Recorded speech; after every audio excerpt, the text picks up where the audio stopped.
década de 1990, uma época em que, diferente de hoje, a mais evoluída tecnologia para jogos não estava disponível para uso em nossas casas. Se você quisesse ver ou jogar os melhores jogos, precisava ir às casas de diversões eletrônicas, os populares fliperamas. A cada jogo novo que observávamos no fliperama, o salto tecnológico era brutal, parecia não ter fim. Músicas mais elaboradas, melhores gráficos, mais efeitos visuais e até vozes eram inseridas em alguns jogos.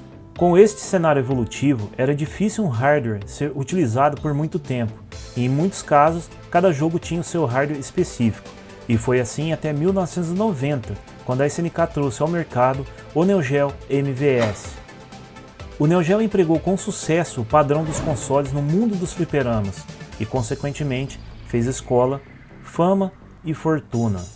Fez tanto sucesso que mais de 30 anos após o seu lançamento, ainda é um tema relevante e que encanta os entusiastas até hoje.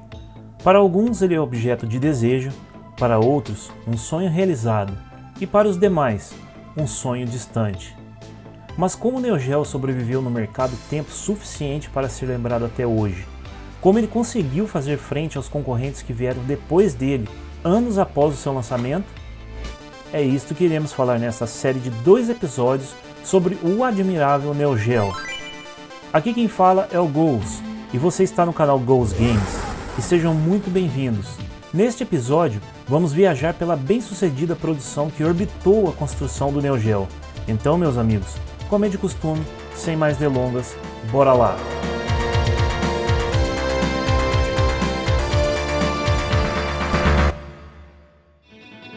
Não há mais de 5 notas musicais, mas as combinações dessas 5 originam mais melodias do que pode ser ouvido.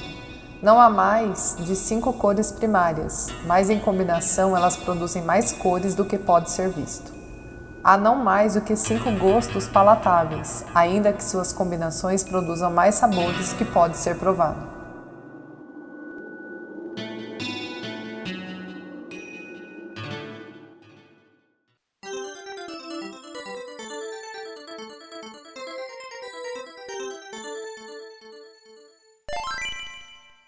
Vocês sabiam que o Neo Geo está registrado no Guinness Book, o famoso livro dos recordes, como sendo o sistema de arcade com mais tempo de mercado a receber suporte? Foram 14 anos em que o Neo Geo foi suportado oficialmente pela SNK, ou seja, de 1990 a 2004. Certamente, este é um dos motivos para estarmos aqui falando dele hoje. Para um hardware de fliperama é um tempo impressionante, que dificilmente será superado. Tecnicamente não é impossível, mas pela perspectiva de mercado, sim, pois os arcades não têm mais tanta relevância atualmente como tinham na década de 90, e o entretenimento eletrônico alçou um grande voo dos grandes game centers, shoppings e das casas especializadas para aterrissar dentro dos nossos lares. Mas não há vitória sem luta. A SNK não acordou do nada e acertou na mosca. Os hardwares antepassados do Neo Geo tiveram um papel fundamental nessa história, pois cada um deles abrigava um pouquinho do que viria a ser o Neo Geo no futuro.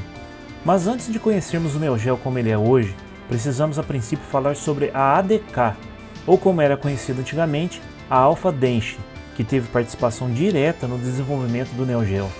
A ADK foi um parceiro muito importante da SNK e participou ativamente no desenvolvimento de hardware. Caso não lembrem da ADK, ela foi proprietária da franquia World Heroes, além de outros games de sucesso.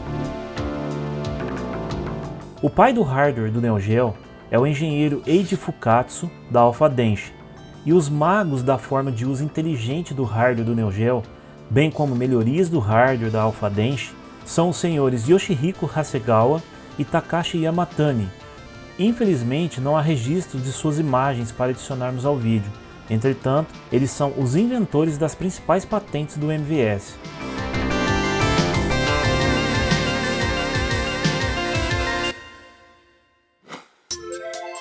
Antes de prosseguirmos, pedimos aos gamers mais veteranos um minuto para introduzirmos as gerações mais novas o que era um jogo de arcade comparado com um console da mesma época. Neste período e depois de jogar Tartarugas Ninjas em uma casa de diversões eletrônicas, você se deparava com esta versão de Tartarugas na sua casa.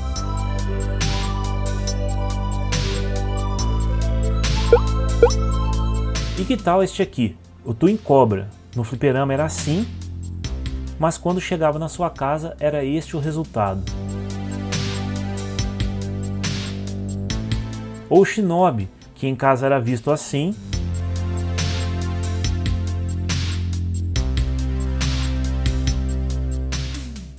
e por último, o Robocop, que no aconchego do celular ficava assim.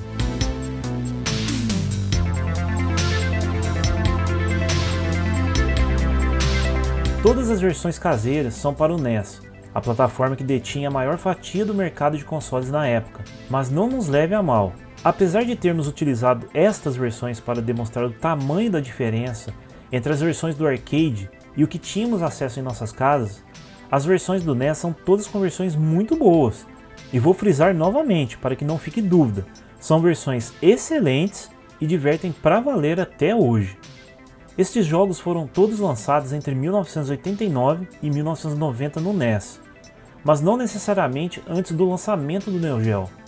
O ponto aqui é deixar claro o abismo existente entre a tecnologia que habitava nos fliperamas e o que se podia ter em casa. Os arcades eram a referência, o nível de qualidade a ser alcançado. O próprio NES, segundo o finado Dr. Masayuki Uemura, responsável pela engenharia do console, afirmou em entrevista a Matt Out, em 2018, que o Famicom foi desenhado para que pudesse rodar o jogo Donkey Kong em casa. Matt é autor do livro Pure Invention: How Japan's Pop Culture Conquered the World, lançado em 2020.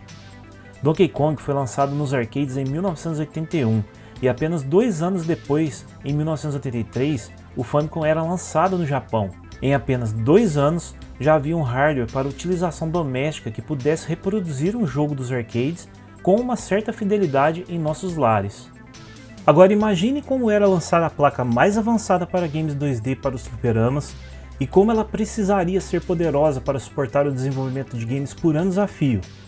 Pois foi exatamente isso que a SNK fez, em trazer o MVS ao mercado em 26 de abril de 1990.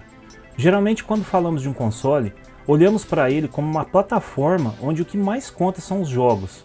Mas no caso do Neo Geo, o hardware, sendo anos-luz à frente dos concorrentes, deu possibilidades aos criadores que eram difíceis de serem atingidas em determinadas plataformas e impossíveis em outras.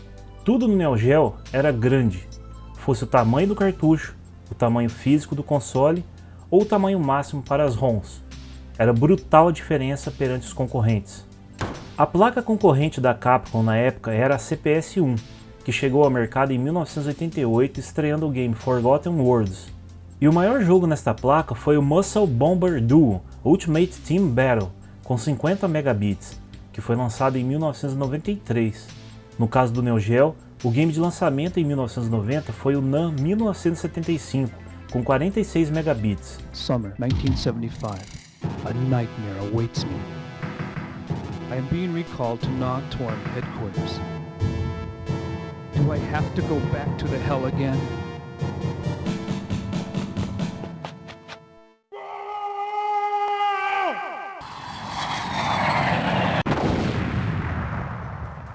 Sabemos que isso não é uma comparação honesta e que temos de levar em conta o formato do código, formato dos gráficos a serem armazenados e também o formato do áudio.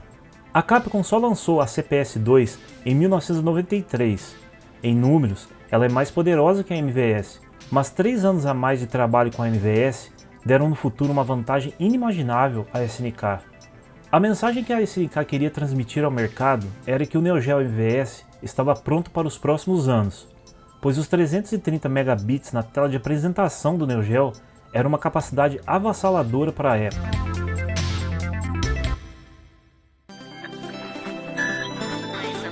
Bem, vamos então fazer jus ao título do vídeo e vamos falar do hardware do Neo Geo e também de como foi a jornada da dupla SNK e Alpha Denshin até o MVS.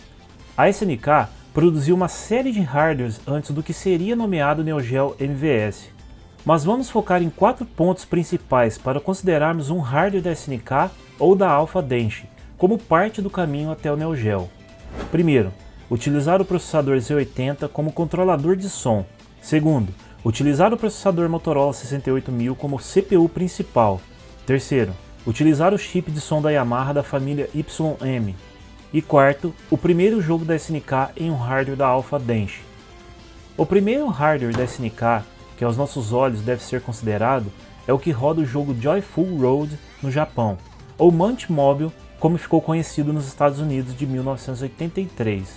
Este hardware utiliza dois processadores Z80, um como CPU principal e o outro para controlador de som. Aqui neste jogo é que, pelas nossas pesquisas, iniciou a experiência da SNK usando o Z80 como controlador de som.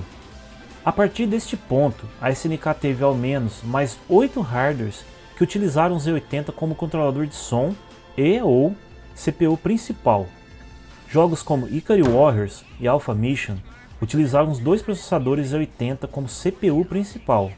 Quanto ao Motorola 68000, queridinho dos engenheiros de hardware da década de 80 e início de 90, Made in Sen foi o primeiro game a utilizar este processador como CPU principal em 1986, em uma placa sem nome. Trata-se de um jogo de xadrez japonês que foi desenvolvido pela Alpha Denshi e publicado pela SNK. Este jogo foi portado para o Famicom e, fora o uso do M68000, ele não traz grandes avanços, mas aqui pintou uma dúvida de quem seria o pai deste hardware, se foi a SNK ou a Alpha Denshi. Já em 1987, temos outro jogo da Alpha Denshi que parece resolver o problema de quem é o pai do hardware do Made in Sen. O jogo em questão é o Time Soldiers, que foi o primeiro a utilizar a placa Alpha 68000 de maneira decente, já que o game Mahjong Block Jongbo, desenvolvido pela SNK na época, foi bem pobre no quesito de utilização de poderio gráfico deste hardware, e se assemelhava bastante aos games das placas anteriores da SNK. Vale ressaltar que em muitos locais, a Alpha 68000 é referenciada como SNK Alpha 68000. Esta placa já usava um sistema muito parecido com o que seria o Neo Geo nesta época, mas ainda precisavam introduzir o processador gráfico ou GPU, o chip de som da Yamaha 2610 e ajustar o clock dos processadores, mas ela já fazia uso do esquema de sprites que o Neo Geo utilizaria. O que parece é que quem entendia mesmo de como utilizar o Motorola 68000 na criação de hardwares era a Alpha Denshi e não a SNK. O Motorola 68000 era tão avançado que ele equipava quase tudo que havia de bom na época. Computadores como Amiga, Macintosh, Sharp X68000 e muitos arcades, incluindo placas da Konami, Sega, Capcom e Namco. Se o foco deste canal fosse eletrônica ou hardware, certamente faríamos um documentário só para ele. Mas recomendamos a leitura das nossas referências e ler este artigo do i3E, que está nas referências sobre a influência deste processador. O i3E é nada mais nada menos que a maior organização profissional do mundo dedicada ao avanço da tecnologia em benefício da humanidade. Eles são responsáveis por várias pesquisas no campo da engenharia elétrica e eletrônica, e possuem diversos padrões publicados e aceitos por vários países. Estar presente no hall da fama deste instituto não é para qualquer tecnologia.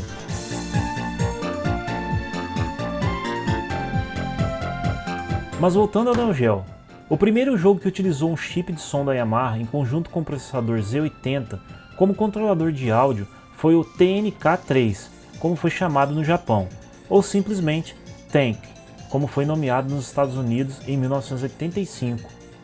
Este hardware é conhecido como Triple Z80 Based Hardware e é equipado com o Yamaha YM3526. Este mesmo chip da Yamaha foi utilizado no cartucho de expansão de som do Commodore C64 e o seu sucessor, o Commodore 128.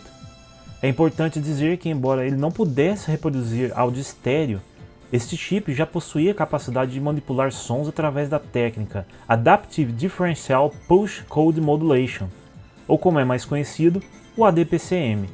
Com isto, podia-se gravar vozes ou sons de instrumentos reais e utilizá-los durante o gameplay. Mais um aprendizado aqui para a SNK.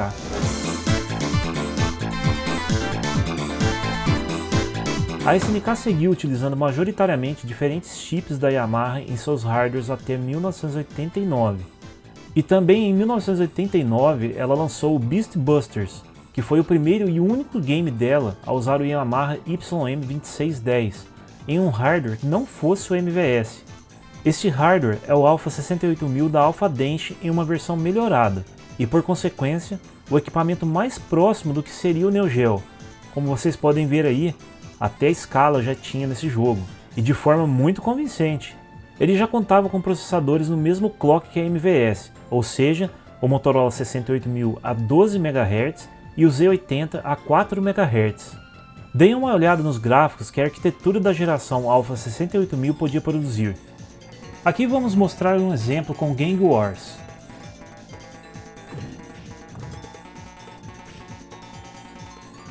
Creio que aqui a SEGA bebeu um pouco da fonte de Beast Busters da SNK e Alpha Dench quando criou o clássico The House of the Dead. Com as bases do Neo Geo estabelecidas, as seguintes melhorias foram introduzidas no hardware de Beast Busters: aumento da resolução horizontal de 256 para 320 pixels, redução do tamanho da placa através de chips personalizados e introdução da capacidade de fazer sprite shrink ou redução de sprites.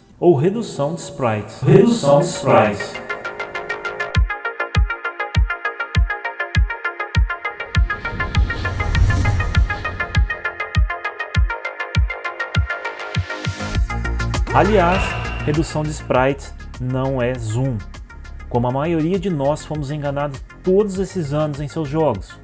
A documentação de desenvolvimento do Neo Geo é clara quanto a isto. O Neo Geo não suporta zoom, e por isto, o que vemos na prática é a redução de sprites e o retorno deles ao seu tamanho original. Como alguns jogos iniciam com o sprite reduzido, na prática, o retorno do sprite ao seu tamanho original faz parecer que o Neo Geo suporta o efeito de zoom. A redução de sprites do Neo Geo é propriedade intelectual da SNK e está registrada na patente de número US 5940068A, bem como todas as funcionalidades da GPU e como a CPU interage com os demais componentes. A GPU do Neo Geo ainda dispõe de funcionalidades como o Auto Animation, que permite que sprites sejam animados na tela sem a utilização de recursos do 68000. Scanline, que permite distorcer os sprites para formar efeitos como a introdução de Sengoku 2.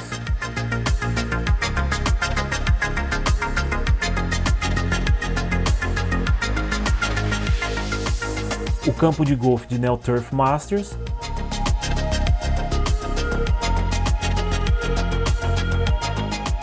Na pista de Riding Hero. E redução de sprites só na horizontal ou vertical.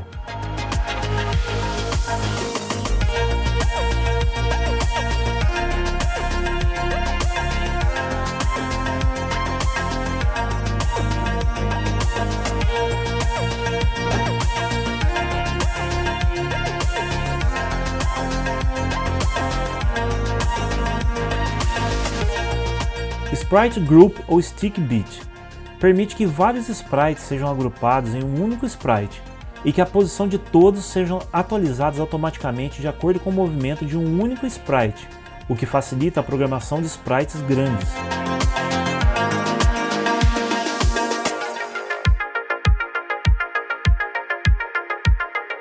Rotação da paleta de cores, que consiste em alterar a paleta de cores em um sprite sem consumir recursos da CPU principal, o 68000. Este efeito foi usado em Fatal Fury 2 para a animação da água do estágio da Mai. E no plano de fundo, do logo da tela título de League Bowling, entre outros.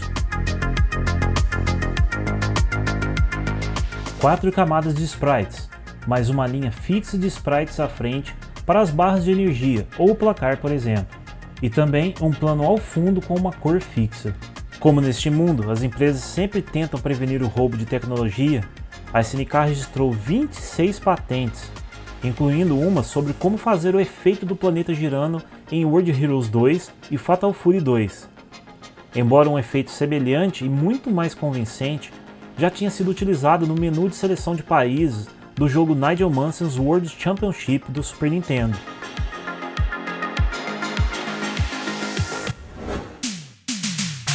Agora que falamos sobre o áudio, vídeo e processador principal, precisamos ressaltar onde a engenharia do Neo Geo realmente brilha. Diante da história dos videogames, está cheio de casos onde somente o poder bruto de processamento pode ser superado por uma arquitetura que no papel é inferior à concorrente. O Atari 7800, por exemplo, embora tivesse uma resolução superior ao NES de 320 por 240 contra 256 por 240 pixels, a maioria dos seus jogos rodava em 160 por 240 pixels, devido à lentidão que era causada pela alta resolução. Como Sun Tzu disse em seu livro A Arte da Guerra, a combinação das 5 notas musicais é capaz de produzir infinitas melodias. No caso da SNK, ela reuniu elementos comuns na época como o Motorola 68000, o Z80 e o chip de som da Yamaha junto à sua GPU proprietária de uma forma eficiente. Uma boa engenharia faz a diferença. Vejam que o Mega Drive utiliza o Z80 e o Motorola 68000 na sua arquitetura, mas como todo barramento é compartilhado, os recursos tendem a brigar entre si. Nesta arquitetura, o Motorola 68000 precisa gastar processamento para que os sprites sejam atualizados na tela para que se movimentem. No caso do Neo Geo, os 4 componentes distintos, o Yamaha, o Z80, o Motorola 68000 e a GPU, têm barramentos dedicados para o acesso de seus programas. Isto garante que cada um destes circuitos pode ser levado à exaustão de maneira independente. Outro fator de desempenho é que o Motorola 68000 não tem acesso aos gráficos. Ele trabalha atualizando uma matriz de referência que é lida pela GPU, que atualiza a tela. Delegar o trabalho gráfico à GPU deu ao processador principal uma grande folga de processamento para lidar com os cálculos complexos durante a vida do console, e também fez com que a GPU pudesse utilizar o seu barramento de 24 bits para acessar os gráficos diretamente sem ser limitado pelo Motorola 68000.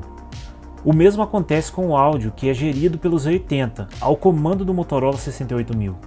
Ainda na parte técnica, a GPU do Neo Geo foi um grande avanço na época. Ele tem um bus de 24 bits. A partir daí que surgiu a questão da SNK colocar na caixa do Neo Geo que ele é um sistema de 24 bits e não 16 bits. Sabemos que na época o padrão era associar a plataforma com a quantidade de bits do processador principal, mas hoje acreditamos que haja um consenso de que CPU é CPU e GPU é GPU, e no caso de processamento gráfico, a GPU é o item que mais impacta na parte gráfica. É só observar o que o PC Engine e TurboGrafx 16 fez com a sua GPU magnífica e seu processador de 8 bits. Lembrem-se que muitas vezes ao fazermos um upgrade em um PC, substituímos somente a placa de vídeo e que isto faz uma diferença muito grande. O esquema lógico da GPU do Neo Geo foi utilizado posteriormente por volta de 1999 em um sistema da Andamiru, uma empresa sul-coreana desenvolvedora de hardware para jogos e diversões eletrônicas. E eles melhoraram a GPU, que em sua versão trabalha com uma paleta com 256 cores para o sprite, ao invés de 16 cores para o sprite como era no Neo Geo. E tudo isso junto fez do Neo Geo um sério competidor no mercado quando olhamos para o pilar tecnológico do produto. A nível de comercialização, o Neo Geo inovou ao trazer o padrão de troca de jogos iguais aos dos consoles para as máquinas de arcade. Quem aí era rato de fliperama deve se lembrar e deve ter acompanhado os donos ou técnicos das casas de diversões eletrônicas parando uma máquina por um determinado tempo, e às vezes até por dias, para simplesmente trocar um jogo de um gabinete, para só depois colocar a máquina para funcionar. Assim, deixando de lucrar com ela por vários dias, não é mesmo? No caso do Neo Geo, era somente substituir o cartucho e trocar a marquise do gabinete, e tudo estava pronto. Não havia botões extras para instalar e nem qualquer outro tipo de componente adicional. Outra inovação foi a adição de um cartão de memória que permitia o salvamento de high score e também poder continuar o jogo de onde havia parado. Este foi o primeiro equipamento deste tipo a ter esta funcionalidade. Os cartões de memória podem ser utilizados na MVS e no AES, ou vice-versa. E com apelo aos lojistas, a SNK fez versões da MVS que aceitam 1, 2, 4 e 6 cartuchos simultaneamente. As versões com mais de um jogo foram muito populares nos Estados Unidos, e não faltam relatos sobre postos de gasolina com máquinas da SNK. Quanto à relação do Neo Geo MVS e Neo Geo AES, através dessa pesquisa verificamos que o AES é 99,9% o mesmo hardware do MVS. As diferenças são a ausência dos Deep Switches, RAM de backup, a bateria para salvar as configurações e placares dos jogos, um chip serializador de sprites que no AES está incluído nos cartuchos e a versão da BIOS. A BIOS, como muitos já sabem, pode ser substituída hoje em dia pela UniBIOS, que dá acesso às configurações do MVS em um aparelho AES. Há também os adaptadores de cartuchos MVS para AES. Como a SNK mesmo dizia, somente o Neo Geo era o verdadeiro hot dog.